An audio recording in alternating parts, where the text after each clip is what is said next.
ওদিকে খলিল পরীক্ষা নিয়েছেন, আর এদিকে বলেন আমার হাবিব আপনাকে আমি খুশি করব, আপনাকে আমি খুশি করব। আপনি মদিনাতুল মুনাওয়ারা হাত উঠাইবেন, বৃষ্টির জন্য দোয়া করবেন, হাত মুসার আগে মদিনাতে আমি বৃষ্টি দেবো, বলেন সুবহানাল্লাহ। এ আমার হাবিব আপনি হাত পানির মধ্যে রাখবেন, আপনার প্রত্যেকটা আঙ্গুল দিয়ে পানির ঝর্ণা আমি বের করে দেবো, সুবহানাল্লাহ। এ আমার হাবিব আপনি কূপের মধ্যে লবণাক্ত পানির মধ্যে থুতু ফেলবেন, আমি এই পানিটা মিষ্টি করে দেবো, সুবহানাল্লাহ। এ আমার হাবিব আপনি মক্কার জমিনের মধ্যে আকাশের চাঁদের দিকে ইশারা করবেন, আমি চাঁদটাকে দুই টুকরা করে দুই পাড়ের দুই প্রান্তে নিয়ে যাবো। মহাগ্রন্থ আল কোরআনুল কারীম কার উপর অবতীর্ণ করেছেন? যিনি আল্লাহর হাবিব, যিনাকে আল্লাহ না বানাইলে কুল কায়নাত কিছুই সৃষ্টি করতেন না, বলেন সুবহানাল্লাহ।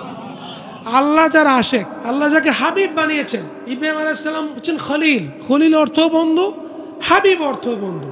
কেমন বন্ধু? খলিল সেই বন্ধুকে বলা হয় যাকে ভালোবেসে তার কাছ থেকে খালি পরীক্ষা নেওয়া হয়, তার সবকিছু নিয়ে নেওয়া হয়। হে ইব্রাহিম আপনি আমার খলিল, আপনার জীবনের সমস্ত অর্থ সম্পদ আমার রাহে ব্যয় করেন। আপনি আমার খলিল, আমার সন্তুষ্টির জন্য আগুনে ঝাঁপ দেন, নম্রতার আগুনের মধ্যে নিক্ষিপ্ত হন, ঝাঁপ দেন। হে আমার খলিল আপনাকে আমি ভালোবাসি, আপনি আমার বন্ধু। আপনি শেষ বয়সে বৃদ্ধ বয়সে একটা সন্তান কামনা করেছেন, আমি দিছি, দেওয়ার পর বলছি এই সন্তানটাকে নিয়ে গায়রি জি জাররিন ইনদা বাইতিকাল মুহাররম, যেখানে কোনো দানা নাই, পানি নেই, গাছ নাই, পালা নাই, সেখানে রেখে আসেন। আপনি রেখে আসছেন। হে আমার খলিল আপনি আমার বন্ধু। সন্তান যখন আপনার সাথে হাঁটতে পারে, এরকম বয়স হয়েছে, আপনি এই সন্তানকে কুরবানি করেন আমার জন্য।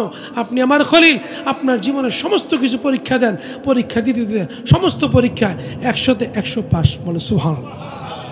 সমস্ত পরীক্ষার মধ্যে 100তে 100 নাম্বার পেয়ে পাস করছেন, এটা হচ্ছে খলিল। আর আল্লাহ রসুলকে বানাইছেন হাবিব। হে আমার হাবিব আপনি হচ্ছেন আমার হাবিব। পৃথিবীর সমস্ত মাখলুক, সমস্ত সৃষ্টি, সমস্ত পয়গম্বর আমাকে খুশি করে, আর হে আমার হাবিব আমি আপনাকে খুশি করবো, বলে সুবহানাল্লাহ। ওয়ালা সাউফা ইউতিকা রাব্বুকা ফাতারদা। হে আমার হাবিব আপনাকে আমি দিতেই থাকবো, দিতেই থাকবো, দিতেই থাকবো, দিতেই থাকবো, যতক্ষণ না আপনি রাজি না হবেন, বলে সুবহানাল্লাহ। নবীজি ইরশাদ করে, জিবরাইল তুমি এই আয়াতে কারিমে নিয়ে আসছো? হ্যাঁ, আল্লাহ রাব্বুল আলামিন জানিয়েছেন আপনি যতক্ষণ রাজি না হবেন দিতেই থাকবে, দিতেই থাকবে, দিতেই থাকবে, বলে সুবহানাল্লাহ। নবীজি বলে আমি রাজি হব না ততক্ষণ পর্যন্ত, যতক্ষণ পর্যন্ত মানে একটা উম্মত, ওয়াহিদ মিন উম্মতি ফিন্নার, একটা উম্মত যতক্ষণ পর্যন্ত জাহান্নামে থাকবে আমি নবী খুশি হব না, বলে সুবহানাল্লাহ। সে নবীর উপরে আল্লাহ রাব্বুল আলামিন কোরআনে কারীম অবতীর্ণ করেছেন।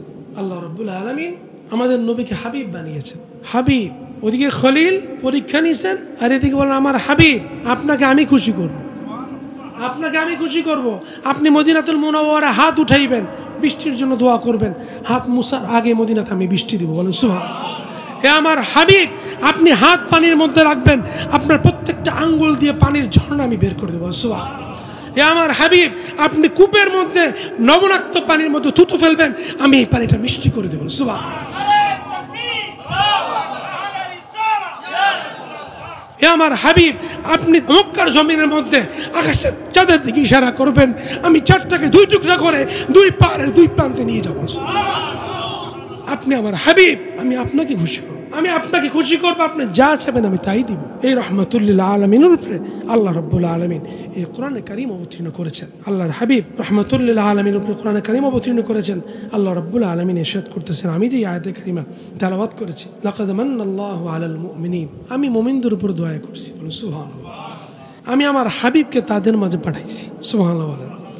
আমার বন্ধু হাবিবুল্লাহ, আমার দোস্ত, আমার বন্ধুকে আমি মুমিনদের মাঝে পাঠাইছি। আল্লাহর কত বড় দয়া, বলেন সুবহানাল্লাহ। আপনাকে আমাকে 1 লক্ষ মতান্তরে 2,23,990 জন পয়গম্বরের উম্মত হিসেবে পাঠান নাই।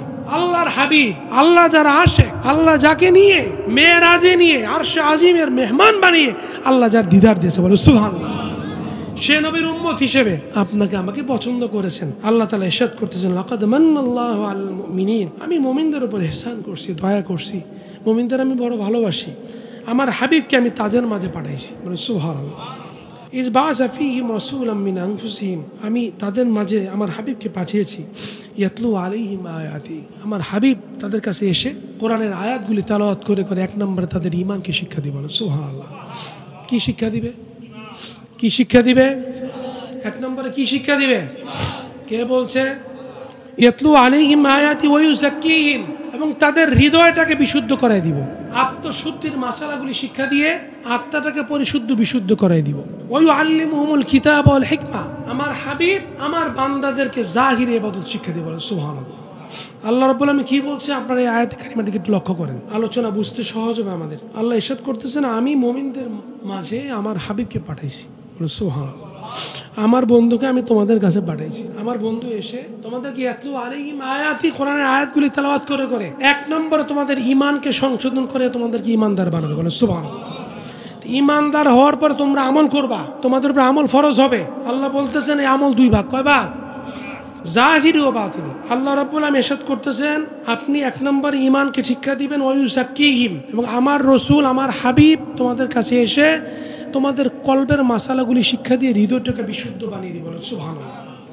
ওয়ায়ুআল্লিমুহুমুল কিতাব ওয়াল হিকমা, কিতাব এবং হিকমা জাহিরি ইবাদত শিক্ষা দিবেন। এই তিনটা শিক্ষা দেওয়ার জন্য তোমাদের মাঝে আমার হাবিবকে পাঠাইছে, বলো সুবহানাল্লাহ।